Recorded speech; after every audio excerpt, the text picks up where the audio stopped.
তো চলো বন্ধুরা, আজ তোমাদের সাথে টক পালংয়ের একটা রেসিপি শেয়ার করি ঠাকুমার হাতের।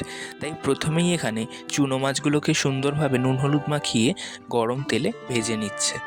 এগুলোকে কিন্তু বেশ লাল লাল করে ভাজতে হবে। আর এই চুনো মাছ কিন্তু আমার খেতে একদম ভালো লাগে না।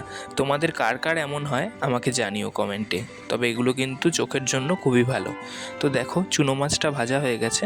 তারপর কড়াইতে আবারও অল্প একটু সাদা তেল দিয়ে দেওয়া হলো। এরপর এর মধ্যে চলে যাচ্ছে শুকনো লঙ্কা ফোড়ন। আর শুধু শুকনো লঙ্কা নয়, এর সাথে গিয়েছিল কিছুটা কালো সর্ষেও। রান্নার এই ফোড়নের ব্যাপারটা আমার কিন্তু বেশ ভালো লাগে, পুরো রান্নার স্বাদটাই বদলে দেয়।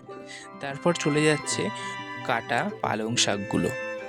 এগুলো কিন্তু এমনি পালং শাক না, এগুলো হচ্ছে টক পালং। তোমরা কে কে এই টক পালং শাক খেয়েছো আমাকে জানিও তো। আমাদের এদিকে মাঠে কিন্তু প্রচুর পরিমাণে এগুলো হয়েছে। এর স্বাদ একটু টক টক, ওই জন্য এর নাম টক পালং। তারপর এর মধ্যে চলে যাচ্ছে হলুদ গুঁড়ো আর পরিমাণ মতো লবণ। এতে তেমন চিনির ব্যবহার নেই বললেই চলে, যেহেতু শাকটা একটু টক ভাব আছে। তারপর খুব ভালোভাবে নাড়তে হবে। এরপর নাড়তে নাড়তে যখন দেখবে এরকমভাবে ফুটে এসছে শাক থেকে জলটা বেরিয়ে। আর এদিকে দেখো, আমি যখন রান্নার ভিডিওগুলো এখানে বানাই আমাকে কে এসে জ্বালাতন করে। তো ও এখানে এসে আমার কাঁধে উঠে যাচ্ছে, তাই আমি বললাম চল তোকেও একটু ভিডিওতে নিয়ে নিই, সবাই দেখুক যে তুই কীভাবে আমাকে জ্বালাতন করিস।